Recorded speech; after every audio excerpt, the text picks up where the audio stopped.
Jai Hind. Now we will look towards a new chapter which is called as surface tension. We will know what is surface tension is, then what its formula and what it is and what its SI unit is. Then we will look at the examples of surface tension and we will also know why the raindrops are spherical in shape. Then we will look towards capillary action and capillary tube. So let's start with surface tension. Surface tension. Basically, if you go by its definition, then surface tension is the property of the liquid, surface liquid, by which the surface molecules try to hold the liquid by creating a minimum surface area and try to shrink. It is the property of surface molecules to hold the liquid in a manner to create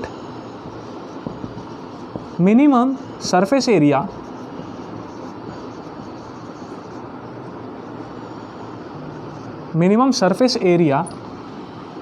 and shrinks.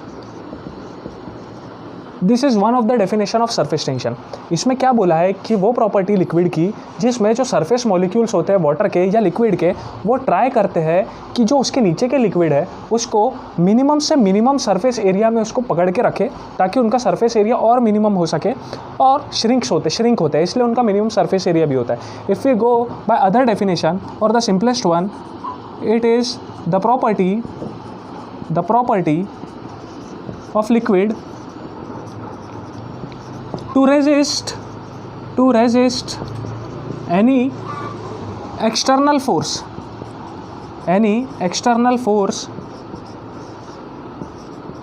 due to its cohesive nature. The property of the liquid to resist any external force due to its cohesive nature. Cohesive nature इसमें पता करने क्या है cohesive nature actually. So there are two things. First is cohesive force or cohesion, and second is adhesion. Cohesion means the force between two particles which are similar in nature, and adhesion means the force between two particles which are not similar in nature.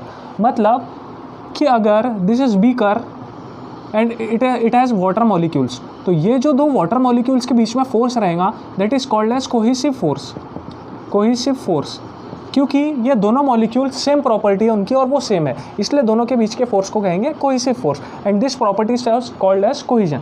And adhesive force if you take, it is a beaker and this is water molecule, so adhesive force will be between water molecule and this glass beaker. So adhesive force का मतलब है दो molecules के बीच में force जो कि different properties है, जिनकी दो मॉलिक्यूल्स की डिफरेंट प्रॉपर्टी है, दैट इज़ कॉल्ड एडिशन. तो इसमें क्या बोला है, the property by liquid to resist any external force due to its cohesive nature.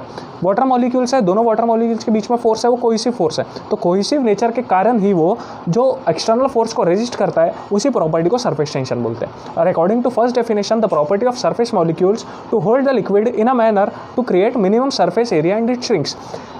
ये सरफेस टेंशन है. जो इसका फॉर्मूला है, surface tension formula is force per unit length.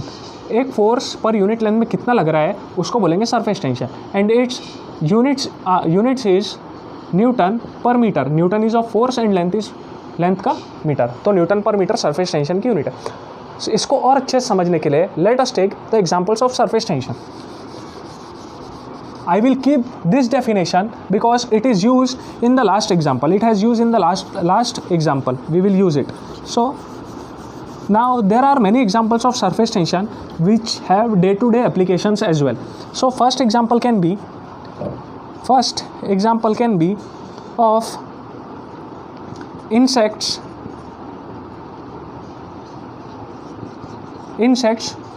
floating on water. You have seen spiders and other small insects which floats on water. They floats because due to surface tension provided by water. तो उनका क्या होता है, उनके legs भी ऐसे create होते हैं, उनके लेग्स भी ऐसे रहते हैं कि वो सरफेस पे फ्लोट कर सके, तो वो सरफेस टेंशन के वजह से ही होता है. Then can be tents. What happens in tents when there is morning dew? तो टेंट के ऊपर ना ड्यू जमा हो जाती है, तो वाटर ड्रॉपलेट्स रहते हैं. तो वाटर ड्रॉपलेट्स क्या होते हैं, सरफेस टेंशन के वजह से टेंट के अंदर नहीं जाते, लेकिन जैसे ही आप उसको हाथ लगाते हो वाटर ड्रॉपलेट्स को, वो टेंट को गीला कर देते, लेकिन उसके पहले टेंट को गीला नहीं करते, वो बस ऊपर स्टिक होकर रहते. सो टेंट का एग्जाम्पल, वो क्यों स्टिक करके रहते हैं, ड्यू टू सरफेस टेंशन. जैसे ही हाथ लगाते सरफेस टेंशन टूट जाता है और नीचे चले जाता है. Third can be most important, that is needle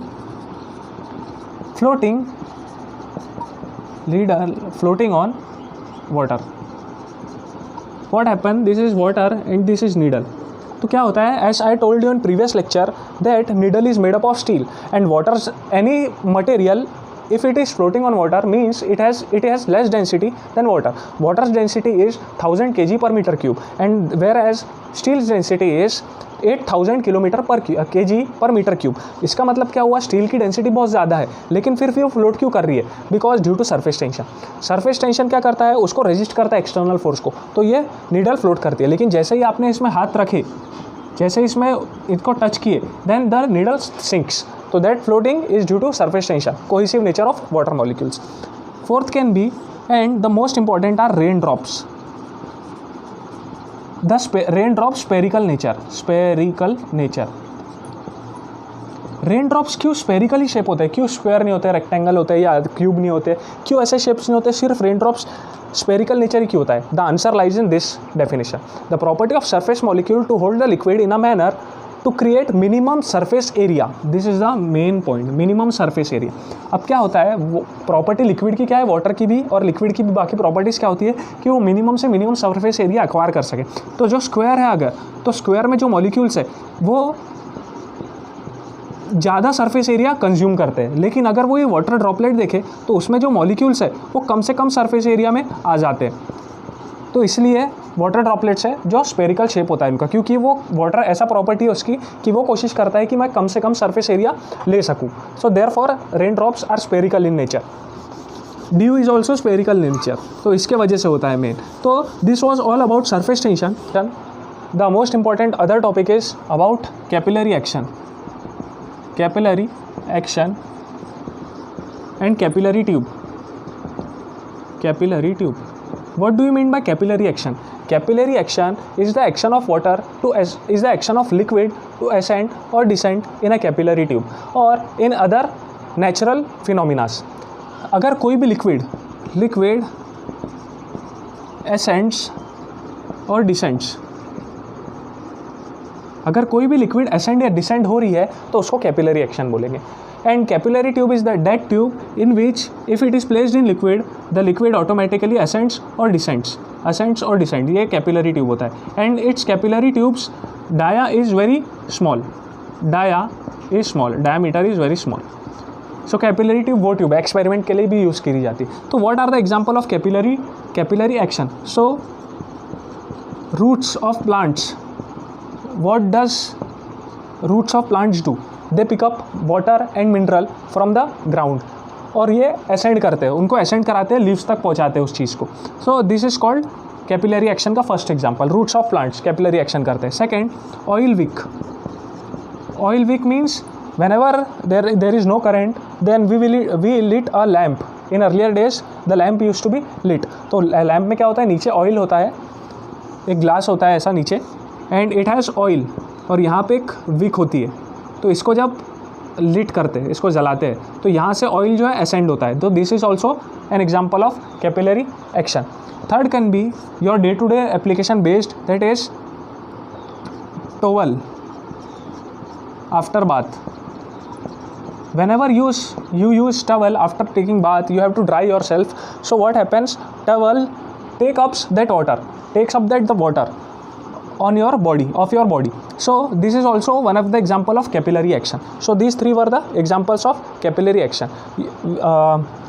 One experiment we used to do in earlier or in childhood, that is we used to take flowers and we used to pour or we used to place that flower in ink. अगर white colour का flower होता था उसको ink में रखते थे. what it happens to do कि वो जो है वाइट कलर का वो ब्लू में चेंज हो जाता है अगर ब्लू कलर के इंक में रखते थे. अगर उसको रेड में रखते तो रेड कलर का चेंज हो जाता है वाइट कलर का flower. So that is also due to capillary action. So capillary tube मतलब समझे, कैपिलरी एक्शन समझे. Now what happens if capillary tube is placed in water and mercury. This is the question asked in many examination. Mercury. So what happens is, if it is placed in water, the water will ascend and will make concave shape while ascending. It will make concave shape. And if it is placed in mercury will descend and it will make convex shape and it will descend. So what we have studied in this chapter, it was a small chapter, but the important concept I told you in this chapters are, first we have discussed about surface tension and we have studied their definition. Then we have looked into its formula and its SI units. After that we have learnt about why the raindrops are spherical in nature and the examples of surface tension, and what is capillary tube and what is capillary action and the examples of capillary action. Hope you have learnt very well this chapter and you will write or you will mark rightly any questions if it is asked in any examinations. Thank you.